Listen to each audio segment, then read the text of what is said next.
नमस्कार, आप देख रहे हैं प्रणाम देवभूमि। मैं हूं आपके साथ उन्नति भटनागर। बुलेटिन का आगाज महत्वपूर्ण अपडेट के साथ, जहां उत्तराखंड के सभी सांसदों की बैठक है आज। दिल्ली से अपडेट। बैठक में सीएम पुष्कर सिंह धामी मौजूद रहेंगे। पूर्व सीएम रमेश पोखरियाल निशंक के घर ये बैठक होगी। आगे की कार्य समिति, अन्य विषयों पर भी चर्चा होगी। तो देखिए, बैठक का हिस्सा रहेंगे सीएम पुष्कर सिंह धामी। इस बैठक में कई अहम मुद्दों पर चर्चा की जाएगी। पूर्व सीएम रमेश पोखरियाल निशंक के घर ये बैठक होगी। आगे की कार्य समिति, अन्य विषयों पर चर्चा होगी। लगातार चर्चा हो रही है और इसी सिलसिले में आज उत्तराखंड के सभी सांसदों की बैठक है। इस बैठक में खुद उत्तराखंड के मुख्यमंत्री पुष्कर सिंह धामी मौजूद रहेंगे और पूर्व मुख्यमंत्री रमेश पोखरियाल निशंक के घर ये बैठक होगी। इस बैठक में आने वाली कार्य समितियों के बारे में चर्चा की जाएगी। क्या बड़ी चुनौतियां हैं, उनके लिए कैसी रणनीति है बनानी है, उस पर मंथन किया जाएगा। अपडेट लेते हैं, हमारे विशेष संवाददाता सुदीप जैन हमारे साथ जुड़ गए हैं। सुदीप, क्या जानकारी आज इस बैठक से जुड़ी हुई? जी देखिए, सूत्रों की माने तो आज उत्तराखंड के सभी सांसदों की सोमवार को दिल्ली में बैठक होनी है। लोकसभा राज्यसभा मिलाकर कुल उत्तराखंड से 8 सांसद हैं। इसमें उत्तराखंड से बैठक के दौरान सीएम पुष्कर सिंह धामी भी मौजूद रहेंगे और पूर्व सीएम रमेश पोखरियाल निशंक का जो घर है, जिसे हिमालय आवास भी कहते हैं, वहां ये बैठक होगी। इसमें सांसदों की आगे की कार्रवाई व अन्य विषयों पर चर्चा होगी। और जानकारी ये भी बताते हैं कि तीरथ सिंह रावत जो पूर्व मुख्यमंत्री भी रहे हैं और सांसद भी हैं, इनकी बयानबाजी को लेकर भी पार्टी के अन्य सांसद सतर्क हैं। इस बैठक में सांसदों को हिदायत भी जा सकती है और आगे के कार्यक्रमों पर भी चर्चा हो सकती है। जानकारी ये भी बता रहे हैं कि आगामी लोकसभा चुनाव के मद्देनजर भी क्या रणनीति अपनाई जाए, कैसे जनता के बीच अधिक से अधिक जाया जाए, इस पर चर्चा होगी। क्योंकि पड़ोसी राज्य हिमाचल में जिस प्रकार से कांग्रेस सत्ता में आई है, उससे भी भारतीय जनता पार्टी का संगठन परेशान है। बिल्कुल। क्या पूरा इस समय रहेगा सुदीप इस बैठक के लिए?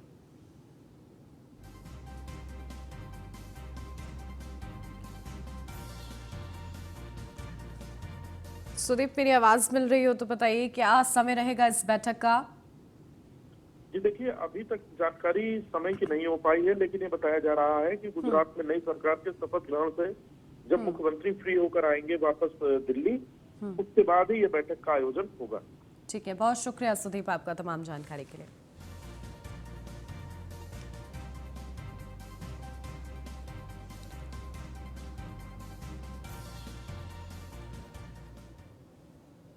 ऋषिकेश में G20 के 2 आयोजनों की मेजबानी उत्तराखंड को मिली है। यह दोनों आयोजन मई और जून 2023 को ऋषिकेश में होंगे, जिसमें 20 देशों के प्रतिनिधि शामिल होंगे। बीजेपी प्रवक्ता विनय सुयाल ने प्रेस कॉन्फ्रेंस के माध्यम से जानकारी दी है।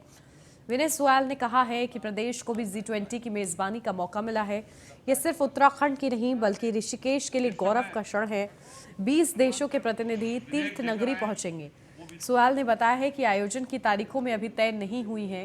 तिथि मिलते ही इसकी जानकारी को भी साझा किया जाएगा।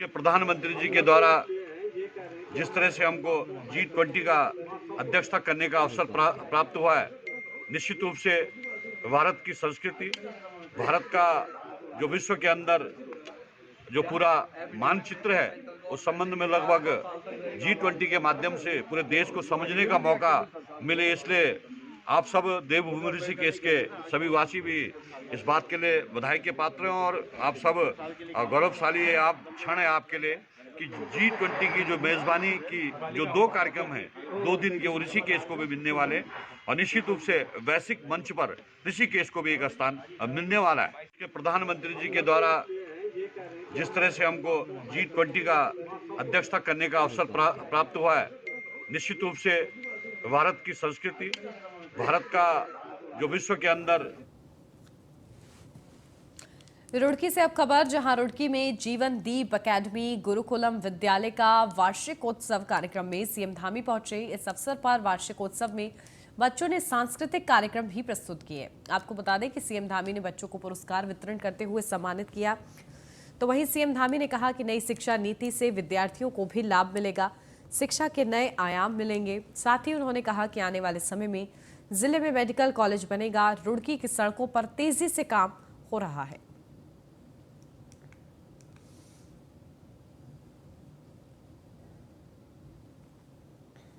गुरुकुल आकर यहाँ के शिक्षकों का जब भी मैं यहाँ आता हूँ तो देखता हूँ कि लगातार हमारे स्वामी जी के सानिध्य में हमारे प्रधानाचार्य जी, उनकी पूरी टीम लगातार यहाँ को शिक्षा के लिए और ऐसे बच्चों के लिए काम कर रहे हैं। वास्तव में हम कह सकते हैं जो समाज के अंतिम छोर में खड़े हैं। मुझे अपने एक मित्र की बात, एक सार्थकता का जो सार समझ में आता है, कुछ लोग साधारण नहीं होते हैं बल्कि वो जीवन रूपी अंकों को पूर्णांक में बदलने का काम करते हैं। वही काम हमारे शिक्षक बंधु भी करते हैं, वही काम हमारे संतगण भी करते हैं। शिक्षक किसी विद्यार्थी के जीवन को आगे बढ़ाने का काम करते हैं और माता पिता के बाद अगर कोई दूसरा संस्कार देने का काम किसी के माध्यम से होता है तो हमारे जहां स्कूलों के, विद्यालयों के माध्यम से होता है, वहीं हमारे शिक्षक गणों के कारण भी दूसरा संस्कार जीवन में सीखने का अवसर मिलता है। गुरुकुल आकर यहाँ के शिक्षकों का उत्तराखंड सरकार ने शीतकालीन विधानसभा सत्र के दौरान उत्तराखंड में महिलाओं को 30% सरकारी नौकरियों में क्षैतिज आरक्षण देने का कानून पारित किया, जिसके बाद समूचे उत्तराखंड की महिलाओं में भारी उत्साह देखने को मिल रहा है। तो वहीं बीजेपी प्रदेश कार्यालय पहुंचे मुख्यमंत्री पुष्कर सिंह धामी को महिला मोर्चा उत्तराखंड की तरफ से धन्यवाद ज्ञापित किया गया। महिला मोर्चा की प्रदेश अध्यक्ष आशा नौटियाल ने सीएम धामी को पुष्प गुच्छ देकर आभार जताया। उन्होंने कहा कि सरकार उत्तराखंड की महिलाओं को सशक्त करने के लिए प्रतिबद्ध है।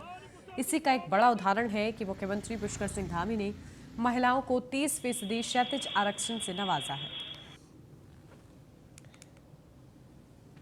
आज की बैठक माननीय मुख्यमंत्री जी का धन्यवाद किया। सभी जिलों में हमने कार्यक्रम किए और हम दिल्ली चुनाव में थे, हम लोगों ने दिल्ली में ही उनका धन्यवाद किया है, मिठाई बांट कर किया।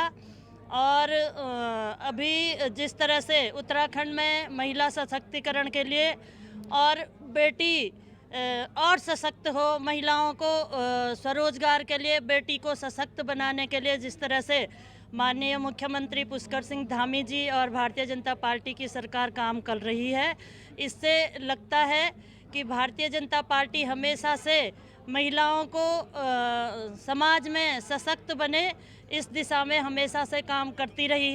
महिलाओं के लिए उत्तराखंड की पहल से हुआ है। यहाँ की जो प्रदेश की नौकरियाँ होंगी उन पर, सरकारी नौकरियों पर, उसके लिए पूरे महिला मोर्चा ने, सभी महिलाओं ने मुख्यमंत्री जी का धन्यवाद किया इस पहल के लिए।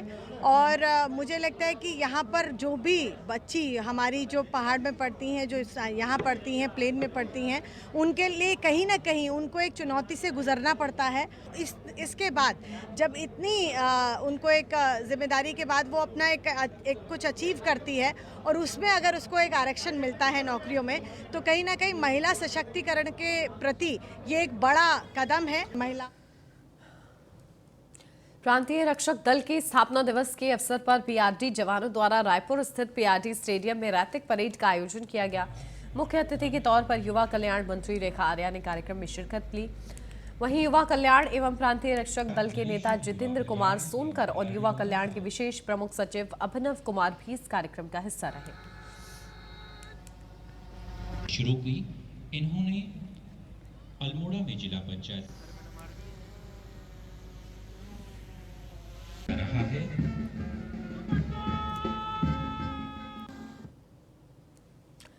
और इसी कार्यक्रम के दौरान ड्यूटी के वक्त शहीद हुए पीआरडी जवानों के परिजनों को कैबिनेट मंत्री ने सहायता धनराशि के चेक भी वितरित किए।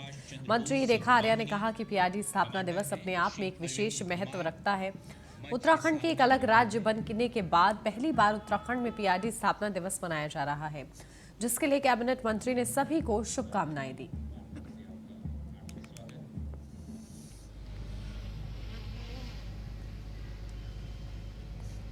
निरीक्षक प्रांतीय रक्षक दल का स्थापना दिवस है और इस स्थापना दिवस में वैसे तो वो अपना 74 वर्ष पूर्ण करते हुए 75वें वर्ष की ओर अग्रसर है आज से, क्योंकि उत्तराखंड में प्रांतीय रक्षा दल की आज तक कभी स्थापना दिवस सेलिब्रेट नहीं किया गया था।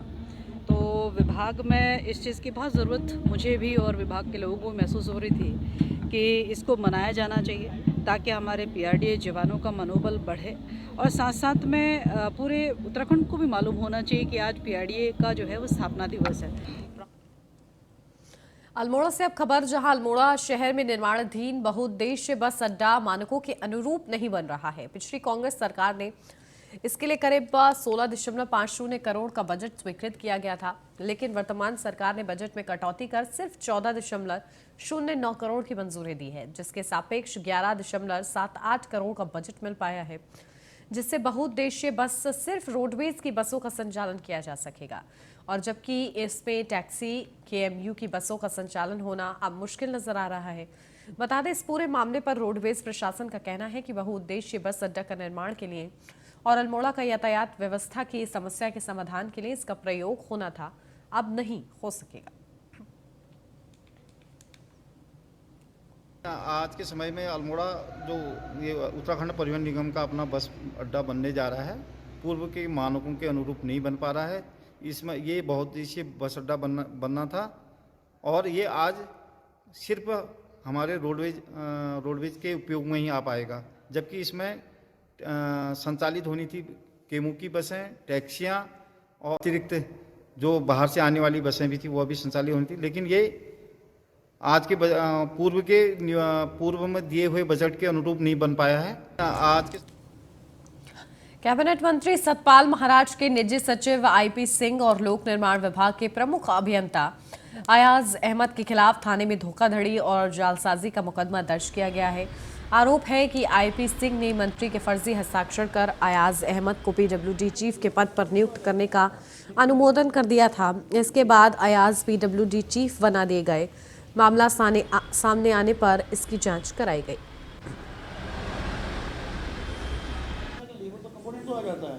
लेकिन मटेरियल कंपोनेंट बड़ा धीरे से मैं पूरी तरह से सत्ता के संघर्ष का नंगे नाच के रूप में देखती हूँ। आप देखिए, आज तक तो हमने देखा कि आरोपियों के ऊपर, अराजक तत्वों के ऊपर मुकदमे लगते थे, धाराएं लगती थी। यहाँ एक मंत्री के निजी सचिव उन्हीं के अधीन विभाग के HOD के ऊपर मुकदमा करते हैं और तमाम तरह की संगीन धाराओं पर दोनों ही अधिकारियों पे मुकदमे आज देहरादून के अंदर लग चुके हैं। ऐसे में निश्चित रूप से ये उदासीनता है सत्तारूढ़ दल की, सरकार की, कि वो अपने अधिकारियों पर नकेल नहीं कस पा रहे हैं। उनके द्वारा बताया गया था कि जो उसमें एक्यूज्ड हैं उनके द्वारा बिना मंत्री जी की परमिशन के, ऑथराइजेशन के डिजिटल सिग्नेचर को यूज़ करके एक व्यक्ति को फ़ायदा पहुंचाया गया है। इसी संबंध में जो है मुकदमा पंजीकृत किया गया है। इसमें जो IO हैं वो सारी चीज़ें, क्योंकि फॉर्जरी से रिलेटेड मैटर है, तो सारी चीज़ें इसमें विवेचना में करेंगे। इन्वेस्टिगेशन में जो भी एविडेंस हैं वो कलेक्ट करेंगे। जो कंप्लेनेंट हैं उनके द्वारा बताया गया था। लालकुआ में सेंचुरी पेपर मिल प्रबंधन के खिलाफ श्रमिकों का धरना लगातार 137 दिन भी जारी है। पूर्व मुख्यमंत्री हरीश रावत, नेता प्रतिपक्ष यशपाल आर्य और हल्द्वानी विधायक सुमित हृदयेश सहित कई बड़े कांग्रेसियों ने श्रमिकों के आंदोलन को अपना समर्थन दिया। बता दें कि पूर्व मुख्यमंत्री हरीश रावत और नेता प्रतिपक्ष यशपाल आर्य ने कहा है कि प्रदेश में श्रमिकों का लगातार उत्पीड़न किया जा रहा है। राज्य सरकार श्रमिकों के लिए कोई ठोस नीति नहीं बना रही है। इस कारण मजदूर सड़कों पर धरना प्रदर्शन करने के लिए विवश हो रहे हैं। उन्होंने आगे कहा कि दो टूक चेतावनी दी है कि मिल प्रबंधन अपने अड़ियल रवैये से बाज आए और आंदोलन में बैठे श्रमिकों को स्थायी नियुक्ति प्रदान करे। विरोध पक्ष की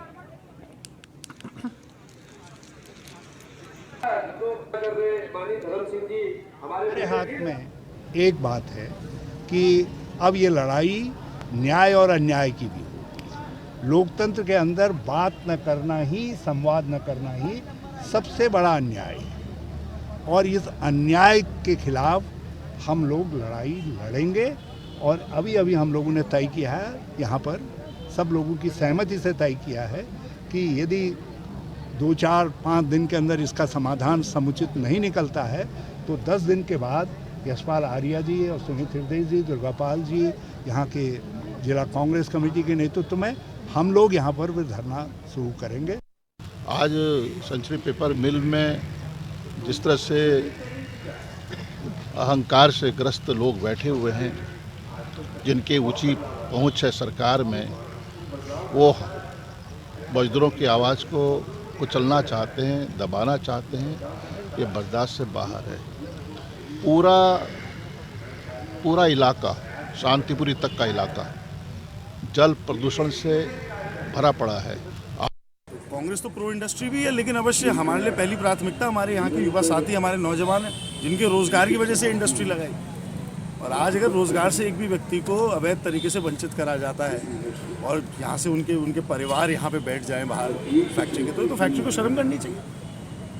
तो उन्हें लग रहा है कि वो खुले सांड की तरह कहीं पे भी कुछ भी कर सकते हैं, तो उनकी गलतफहमी है। उनकी गलतफहमी दूर भी होगी और उस गलतफहमी को दूर करने में हम लोग अपना पूर्ण सहयोग देंगे। अब विधानसभा में तो मैंने विषय उठाए, अब वो समय इतना सीमित होता है, रोजगार संबंधित प्रदेश की व्यवस्थाओं के बारे में था अवश्य, लेकिन हाँ, यहाँ मुझे ध्यान था सेंचुरी का, यहाँ 137 दिन से लोग बैठे, तो यहाँ मध्यस्थता में कहीं ना कहीं कमी है। कांग्रेस तो प्रो इंडस्ट्री भी। उत्तराखंड के पूर्व सीएम त्रिवेंद्र सिंह रावत लक्सर पहुंचे। पूर्व सीएम त्रिवेंद्र सिंह रावत ने हिमाचल प्रदेश में बीजेपी की हार पर अपने ही लोगों को जिम्मेदार ठहरा दिया। उन्होंने कहा कि हिमाचल प्रदेश में अपनी ही पार्टी के 21 से 22 लोग चुनौती बनकर प्रत्याशी के रूप में खड़े हो गए थे, जिस कारण हिमाचल के सियासी हार का सामना करना पड़ा है। हालांकि उनके द्वारा इस पर समीक्षा किए जाने की भी बात कही जा रही है, मगर पार्टी के अंदर गुटबाजी का इशारा कर रही है।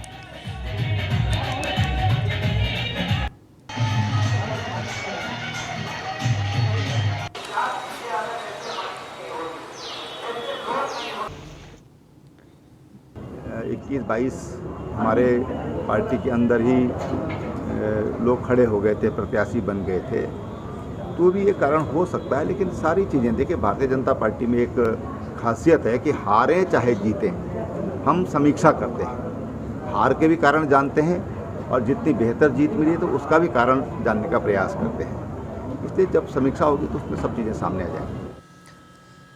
हरिद्वार ज्वालापुर क्षेत्र के मोहल्ला कड़त से एक 8 महीने का बच्चा संदिग्ध परिस्थितियों में घर से लापता हो गया था। सूचना मिलते ही मौके पर एसएसपी हरिद्वार अजय सिंह और तमाम पुलिस के अधिकारी पहुंचे। पुलिस बच्चे की तलाश में जुट गई थी। फिलहाल हरिद्वार पुलिस को सफलता हाथ लगी है। सप्तऋषि क्षेत्र से 2 महिलाओं के पास से बच्चे को बरामद किया गया। अब पुलिस उनसे लगातार पूछताछ कर रही है।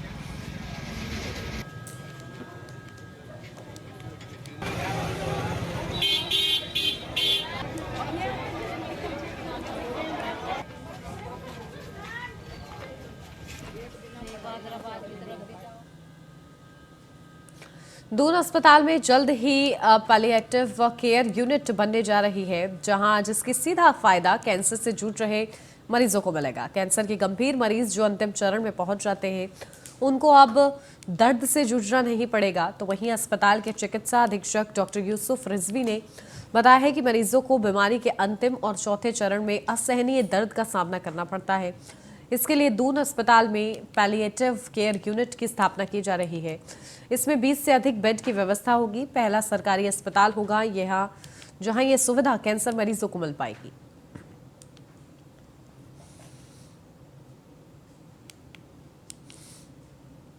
केयर जो है वो उनको दर्द से मुक्ति और किसी प्रकार के जो शारीरिक उनके विकार आ गए हैं उसकी मुक्ति के लिए रखी गई है। ये एक नया तरह का एक स्टेप है जो दून अस्पताल ले रहा है और जल्दी ही हम लोग पैलिएटिव केयर यूनिट स्टार्ट कर रहे हैं। लगभग 27 बेड्स का ये पैलिएटिव केयर यूनिट होगा, जिसका चार्ज ऑन्को सर्जन और रेडियोथेरेपिस्ट जो हमारे यहाँ पर रेडियोथेरेपी विभाग के जो प्रोफेसर हैं उनके अंडर में दिया जाएगा। बाजपुर में फर्जी हॉस्पिटलों को लेकर एसडीएम सहित तमाम अधिकारियों ने मिलकर छापेमारी कर अभियान चलाया, जिससे चिकित्सकों में हड़कंप मच गया।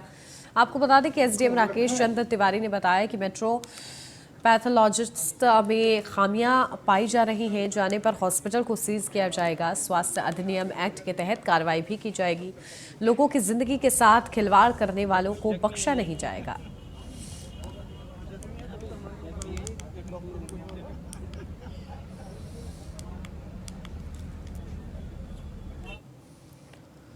न्यू लाइफ हॉस्पिटल और एक सेवा हॉस्पिटल, इनके पास रजिस्ट्रेशन नहीं थे, तो उसको दृष्टिगत रखते हुए उन दोनों हॉस्पिटल को लोगों के जानमाल के दृष्टिगत सील किया गया था।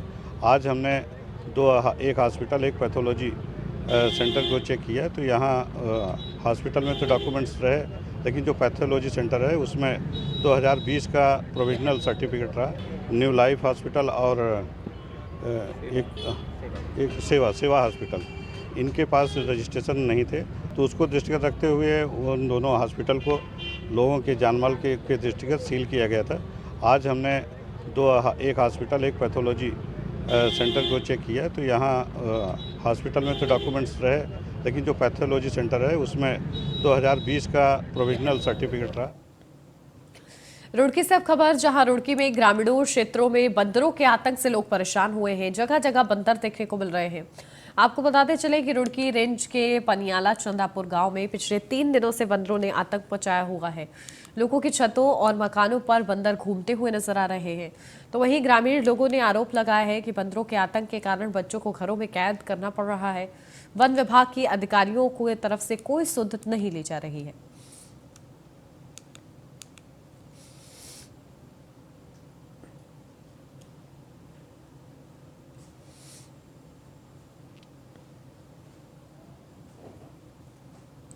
ईंट और सीमेंट से लदा ट्रक नरेंद्र नगर के कुमारखेड़ा के पास अनियंत्रित होकर पलट गया। हादसे के बाद आसपास के लोग घटनास्थल पर पहुंचे।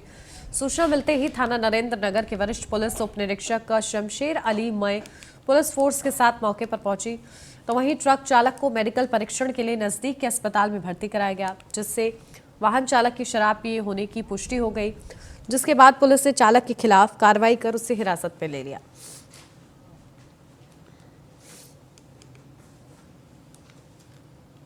कल रात यहाँ पे ये ट्रक हमारे घर पे गिरा है, जिससे कोई जान मान का कोई हानि नहीं हुई, पर आने वाले समय पे कुछ भी हो सकता है। यहाँ पे हमारे परिवार, देखो यहाँ पे हम भी रहते, हमारे किराएदार रहते, कुछ भी नुकसान हो सकता था, जिससे हमारे परिवार में बहुत सारी घटनाएं हो सकती थी। पर ऊपर वाले का कृपा रही कि चलो बच गए हम। ये ट्रक देखो यहाँ पे गिरा हुआ है, और ये रोड पे हमेशा लोड ट्रक चल रहे हैं। क्यों चल रहे हैं यहाँ पे? हम ये बाईपास रोड बन रखी है, उस पर चलना चाहिए ना। कल रात यहाँ पे हरिद्वार में रानीपुर पुलिस को बड़ी सफलता हाथ लगी है। पुलिस ने 2 वाहन चोरों को गिरफ्तार किया, जिनके पास से 10 बाइकें बरामद की गई हैं। फिलहाल पुलिस लगातार चोरों से पूछताछ कर रही है। वहीं इस पूरे मामले में एसपी क्राइम रेखा यादव का कहना है कि घटनाओं के अनावरण और उन्हें रोकने के लिए निर्देश जारी किए गए हैं, साथ ही कड़ी कार्रवाई भी की जा रही है।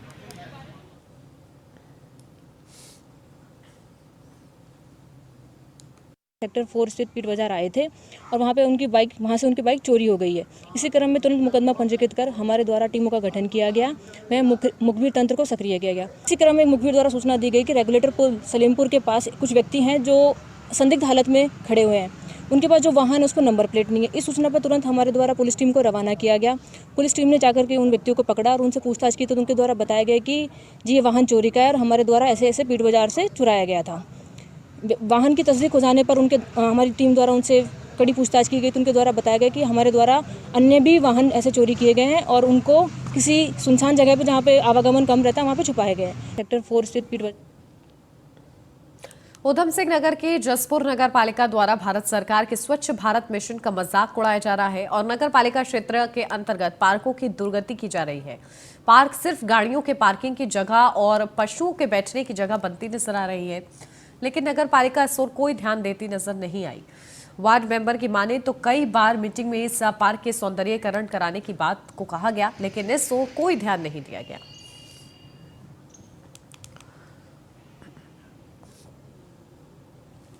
नगर पालिका के चेयरमैन थे मुख्तियार अहमद जी, उनके कार्यकाल में अब्दुल हमीद पार्क बनाया गया था और बहुत अच्छा पार्क था, लेकिन उसकी आज जर्जर हालत के लिए नगर पालिका प्रशासन उसके पूरी तरह दोषी है। मेरे द्वारा भी बीच बीच में नगर पालिका बोर्ड में बैठक में जाकर उसको प्रस्ताव को रखा गया। हमारे कांग्रेस के अध्यक्ष हैं जो पूर्व चेयरमैन मुख्तियार के पुत्र हैं, उन्होंने भी लिखित में दिया कि इस पार्क का सौंदर्यीकरण होना चाहिए।